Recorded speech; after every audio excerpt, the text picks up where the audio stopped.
আসসালামু আলাইকুম প্রিয় দাখিল সপ্তম শ্রেণীর শিক্ষার্থীরা। আজকের এই ভিডিওতে তোমাদেরকে তোমাদের ইমতিহান কোম্পানির ইংরেজি দ্বিতীয় পত্রের প্রশ্নটি তোমাদেরকে দিয়ে দিব। তোমরা যারা ইমতিহান কোম্পানির গাইড দিয়ে পড়াশোনা করো তোমরা অবশ্যই এই প্রশ্নটি ফলো করো। এখান থেকে তোমার পরীক্ষায় 100% হুবহু কমন পেয়ে যাবে।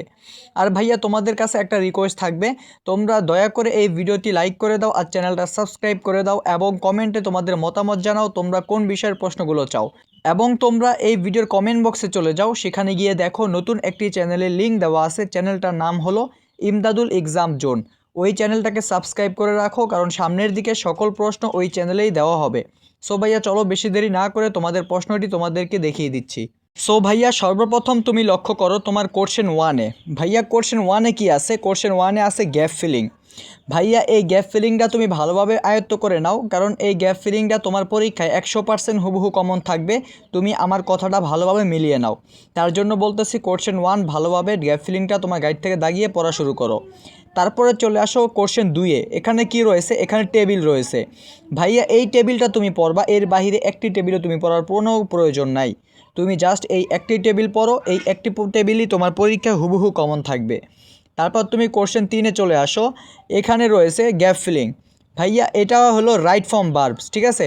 তো রাইট ফর্ম ভার্বস এটা হলো 5 মার্ক। তুমি এই একটা টপিক দেওয়া আছে রাইট ফর্ম ভার্বস, এই টপিকটাই তুমি পড়বা, কারণ এটাই তোমার পরীক্ষায় হুবহু কমন থাকবে।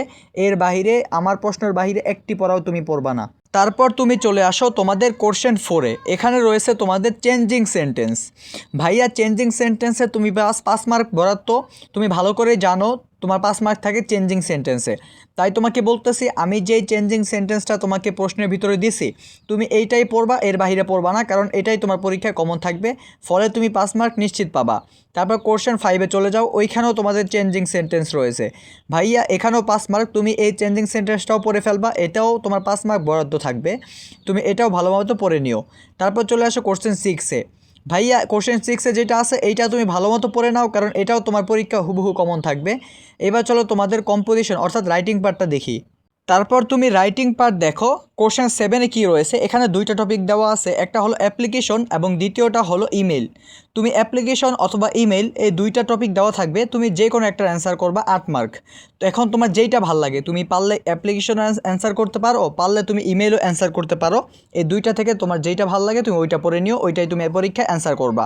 তারপর তুমি কোশ্চেন 8-এ চলে যাও। ওইখানে রয়েছে দুইটি রচনা, একটা হলো এ জার্নি বাই ট্রেন, আরেকটা রয়েছে ভ্যালু অফ টাইম। এই দুইটা থেকে যে কোনো একটা পড়বা, ওই একটাই তুমি পরীক্ষা অ্যান্সার করবা। তোমার জন্য বরাদ্দ থাকবে রচনার প্রতি 12 মার্ক। তাই তুমি টোটালে আজকের ভিডিওর তোমার প্রশ্নের 50 মার্কের প্রশ্ন তোমাদেরকে দেখিয়ে দিয়েছি ইংরেজি সেকেন্ড পেপারের। তুমি এই প্রশ্নটা ফলো করো, ইনশাআল্লাহ এখান থেকে পরীক্ষা 100% হুবহু কমন পেয়ে যাবা। সো ভাইয়া দেরি না করে ভালোভাবে দাগাও এবং প্রিপারেশন শুরু করে দাও এবং ভালো থাকো। আল্লাহ হাফেজ।